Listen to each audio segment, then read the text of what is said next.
Assalamu alaikum viewers, this is Sidra Parveen and all of you welcome to my YouTube channel Sidra's Tech House. So students, today we are going to discuss design phase, which is third phase of SDLC.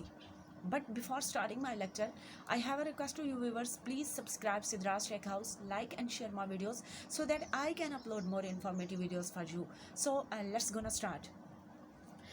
अब हमारे पास जो SDLC का third phase है उसे हम कहते हैं design phase. अब डिज़ाइन फेज़ का क्या मतलब होता है कि ऑब्वियसली जो हम सिस्टम बनाने जा रहे हैं उसका हम क्या करते हैं, उसका हम डिज़ाइन बनाते हैं। जैसे मैं आपको रियल लाइफ से एग्जांपल दूं कि अगर आपने अपना घर बनवाना हो तो उससे पहले आप क्या करते हैं, आप ना उसका एक नक्शा बनाते हैं कि हमारा जो न्यू घर बनेगा ना उसमें इतने नंबर ऑफ़ रूम्स होंगे, इतनी विंडोज़ होंगी, इतने डोर्स होंगे, इतने वॉशरूम होंगे, etc।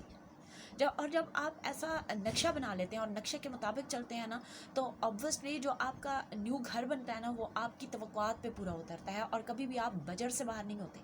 लेकिन जब आप अपने घर का एक नक्शा ही नहीं बनाते और आप ऐसे ही मकान बनाना शुरू कर देते हैं तो ऑब्वियसली फिर उस मकान का तो अल्लाह ही हाफिज़ है। फिर क्या होता है कि फिर वही होता है कि पैसा लगाते जाओ और बजट से बाहर हो जाओ। क्यों? क्योंकि आपने सोचा ही नहीं होता कि आपने अपने घर में क्या क्या बनाना है, कितने नंबर ऑफ़ रूम्स बनाते हैं, आप ऐसे ही चले जा रहे हैं, आप ऐसे ही पैसा लगाए जा रहे हैं, तो फिर ऑब्वियसली कोई फ़ायदा नहीं होता और कभी भी वो अच्छा घर नहीं बनता। सेम चीज़ हमारे पास होती है कि जब हम अपना एक न्यू सिस्टम बनाने जा रहे होते हैं, चाहे वो कोई वेबसाइट हो, कोई एप्लीकेशन हो, तो ऑब्वियसली उससे पहले हम क्या करते हैं, हम अपनी वेबसाइट या अपनी एप्लीकेशन का एक डिज़ाइन बनाते हैं, अपने सिस्टम का एक डिज़ाइन बनाते हैं कि जो हम सिस्टम बनाने जा रहे हैं और उसमें क्या क्या होगा, उसका डिज़ाइन कैसा होगा। फॉर एग्ज़ाम्पल अगर आप एक वेबसाइट बना रहे हैं, ठीक है, तो वेबसाइट बनाने से पहले आप उसका डिज़ाइन सोचते हैं कि आपकी जो वेबसाइट होगी ना उसमें कितने नंबर ऑफ पेजेस होंगे और कौन से पेज पर क्या होगा, क्या क्या चीज़ हमने कस्टमर को शो करवानी है, उसको कौन कौन से फीचर्स प्रोवाइड करने हैं, कौन सी फंक्शनैलिटीज़ देनी है, कितने नंबर ऑफ पेजेस होने हैं। तो ये क्या है, ये एक डिज़ाइन है। तो इसी तरह जब हम सिस्टम डेवलपमेंट लाइफ साइकिल में एक सिस्टम बनाने जा रहे हैं तो हम उसका एक डिज़ाइन सोचते हैं कि हमारा जो सिस्टम है ना उसका डिज़ाइन किस तरह का होगा, राइट। तो हम देखते हैं कि इसमें क्या है कि system design in this phase system analyst works on logical and physical design of the proposal system.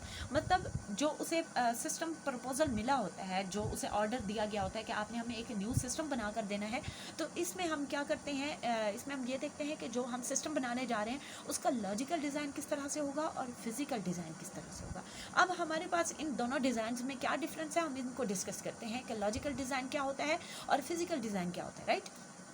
तो जो हमारे पास लॉजिकल डिज़ाइन है इसमें हम क्या कहते हैं, it describes the general capabilities and functionalities of new system.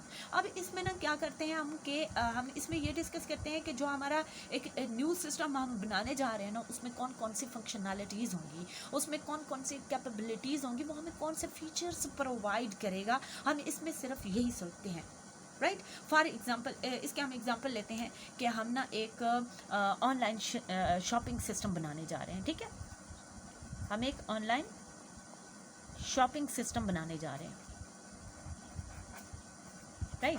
तो इसमें हम जब इसका लॉजिकल डिज़ाइन डिस्कस करेंगे ना तो हम इसमें ये देखेंगे कि इसमें कौन कौन से फीचर्स होंगे, राइट। फॉर एग्ज़ाम्पल हम ये कहते हैं कि जो भी हमारे पास कस्टमर आए ना, जो भी हमारी प्रोडक्ट परचेज़ करे, तो सबसे पहले उसको क्या करना चाहिए, वो एक साइन अप करे, राइट।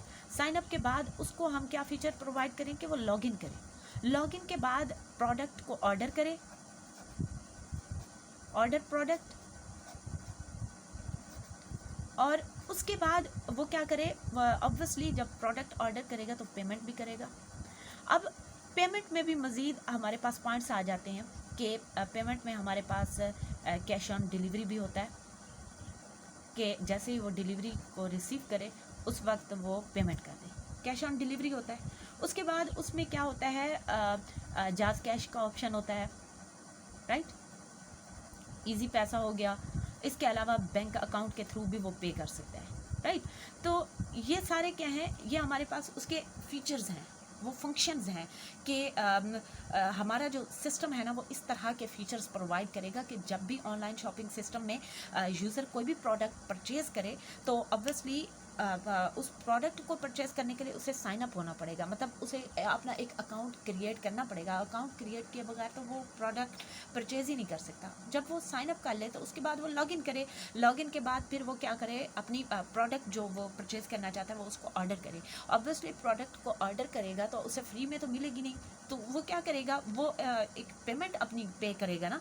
तो पेमेंट जो है वो डिफरेंट मेथड से हो सकती है, कैश ऑन डिलीवरी हो सकती है, जाज कैश, इजी पैसा हो सकती है, या फिर बैंक अकाउंट के थ्रू पे करता है, राइट।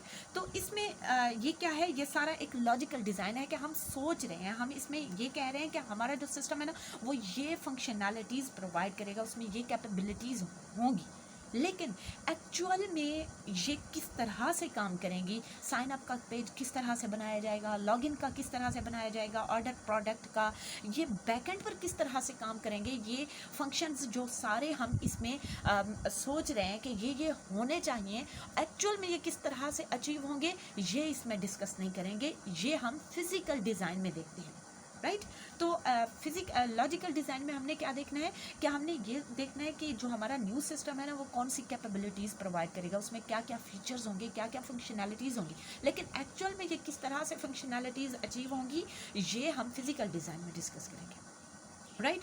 तो फिज़िकल डिज़ाइन में हमारे पास क्या है कि physical design, how a proposed system will deliver the general capabilities that are decided in the logical design। इसमें क्या होता है कि हम इसमें ये देखते हैं कि जो हमारा proposed system है वो एक्चुअल में इन कैपेबिलिटीज़, इन फंक्शनैलिटीज़ को किस तरह से अचीव करेगा, किस तरह से प्रोवाइड करेगा, जो कि हमने लॉजिकल डिज़ाइन में सोची हैं, तो हम इसमें ये चीज़ देखते हैं, राइट। मतलब ये सारी फंक्शनैलिटीज़ जो हमने सोची कि साइन अप का पेज हो, लॉगिन हो, ऑर्डर प्रोडक्ट हो, पेमेंट मेथड हो, इसके अलावा और भी बहुत सारे पेजेस होंगे, राइट।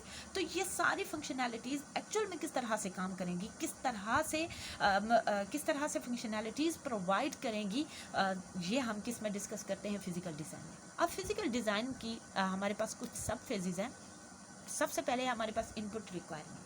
इनपुट रिक्वायरमेंट का ये मतलब है कि हमने जो हमारा कस्टमर है, ऑब्वियसली हमारा ऑनलाइन शॉपिंग सिस्टम है, तो जो लोग हमारे सिस्टम को यूज़ करेंगे वो हमारे कस्टमर होंगे, राइट।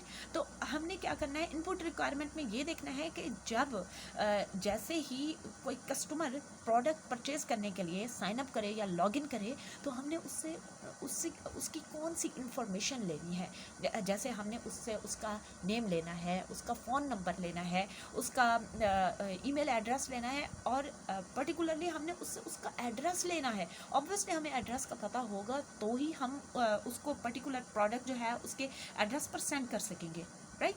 तो हमने क्या करना है, इनपुट रिक्वायरमेंट में हमने उससे कस्टमर से वो इन्फॉर्मेशन लेनी है जो कि हमारे लिए बहुत ज़रूरी है, ताकि हम उसको उसकी प्रोडक्ट सेंड कर सकें, राइट। नेक्स्ट हमारे पास है कि आउटपुट रिक्वायरमेंट, ठीक है। आउटपुट रिक्वायरमेंट में हमने क्या करना है, हमने ये देखना है कि हमारा सिस्टम जो है, इससे प्रीवियस हम ये देख लेते हैं पहले कि प्रोसेस रिक्वायरमेंट में क्या होगा। प्रोसेस रिक्वायरमेंट में ये होगा कि जैसे ही कस्टमर ने अपनी इनपुट रिक्वायरमेंट दी, मतलब अपना नेम, अपना ईमेल, अपना फ़ोन नंबर, एड्रेस, ईटीसी सारी इन्फॉर्मेशन दे दी, तो हमारा सिस्टम जो है उस इन्फॉर्मेशन पर किस तरह से प्रोसेस करेगा, उस इन्फॉर्मेशन को प्रोसेस करने के बाद जो है वो एक आउटपुट रिक्वायरमेंट देगा, एक आउटपुट जनरेट करेगा, कि जब हमारा सिस्टम उसकी दी गई इन्फॉर्मेशन को प्रोसेस कर लेता है, तो प्रोसेस करने के बाद आउटपुट किस तरह से जनरेट करेगा, कि उसको एक कंफर्मेशन मैसेज आएगा कि जो आपने प्रोडक्ट ऑर्डर की है वो जो है आपका ऑर्डर कंफर्म हो गया है, उसको एक कंफर्मेशन मैसेज मिलेगा, राइट। उसके बाद हमारे पास आ जाती है स्टोरेज रिक्वायरमेंट। स्टोरेज रिक्वायरमेंट में क्या होगा कि हम जो हमारा कस्टमर है ना, उसने एक बार साइन अप कर लिया, तो अब ऑब्वियसली वो बार बार प्रोडक्ट जब परचेज़ करेगा तो बार बार हमने उससे साइन अप नहीं करवाना, बार बार हमने उससे मल्टीपल अकाउंट क्रिएट नहीं करवाने। तो हमने क्या करना है, हमने ना उसकी जितनी भी इंफॉर्मेशन है वो अपने पास स्टोर रखनी है, अपने पास सेव रखनी है, ताकि नेक्स्ट टाइम जब भी वो कोई प्रोडक्ट ऑर्डर करे तो उसको जस्ट लॉग इन करना पड़े, उसको मल्टीपल अकाउंट क्रिएट ही ना करने पड़े, राइट। नेक्स्ट हमारे पास है सिस्टम कंट्रोल रिक्वायरमेंट। यहाँ पे कंट्रोल आएगा। सिस्टम कंट्रोल रिक्वायरमेंट में हमने क्या करना है, हमने अपने सिस्टम को कंट्रोल करना है, हमने अपने सिस्टम को स्ट्रॉन्ग बनाना है, हमने अपने सिस्टम को सिक्योर करना है ताकि कोई भी अनऑथोराइज्ड पर्सन जो है हमारे सिस्टम को एक्सेस ना कर पाए। कहीं ऐसा ना हो कि कोई इलीगल पर्सन जो है वो हमारे सिस्टम को लॉगिन करके बैठा हो। तो इस पर्पस के लिए हम क्या करते हैं, हम अपने सिस्टम को सिक्योर करने के लिए ना डिफरेंट इंक्रिप्शन टेक्निक्स यूज़ करते हैं, डिफरेंट पासवर्ड यूज़ करते हैं ताकि सिर्फ अथॉराइज्ड पर्सन जो है हमारे सिस्टम को लॉगिन ना कर सके, लॉगिन कर सके, कोई भी अनअथोराइज एक्सेस जो है वो हमारे सिस्टम में ना हो सके। राइट। उसके बाद जो हमारे पास लास्ट पॉइंट है वो इसका है रिपोर्ट। रिपोर्ट में हम क्या करते हैं, जो हमने अपने सिस्टम का एक फिजिकल डिज़ाइन बनाया होता है और एक लॉजिकल डिज़ाइन बनाया होता है, उसके बारे में हम एक डिटेल्ड रिपोर्ट तैयार करते हैं कि हमारा जो हम सिस्टम बनाने जा रहे हैं ना वो उसका लॉजिकल डिज़ाइन इस तरह से होगा, उसका फिजिकल डिज़ाइन इस तरह से होगा। और फिर यही रिपोर्ट जो हम तैयार करते हैं ना, जिस कस्टमर ने भी हमें ऑर्डर दिया होता है सिस्टम बनाने का, तो उस ऑर्गेनाइजेशन की जो टॉप मैनेजमेंट टीम होती है, हम उसको ये रिपोर्ट सेंड कर देते हैं ताकि वो इसका जायज़ा ले सकें कि जो हमारा न्यू सिस्टम होगा ना उसका डिज़ाइन इस तरह से होगा। तो स्टूडेंट, ये था हमारे पास डिज़ाइन फेज ऑफ SDLC। अगर आपको इस टॉपिक से रिलेटेड कोई भी क्वेश्चन है तो आप लोग कमेंट कर सकते हैं, लेकिन जाने से पहले आप सब लोगों से रिक्वेस्ट है कि please subscribe Sidraj tech house, like and share my videos. Thank you so much. अल्लाह हाफिज़, बाय बाय।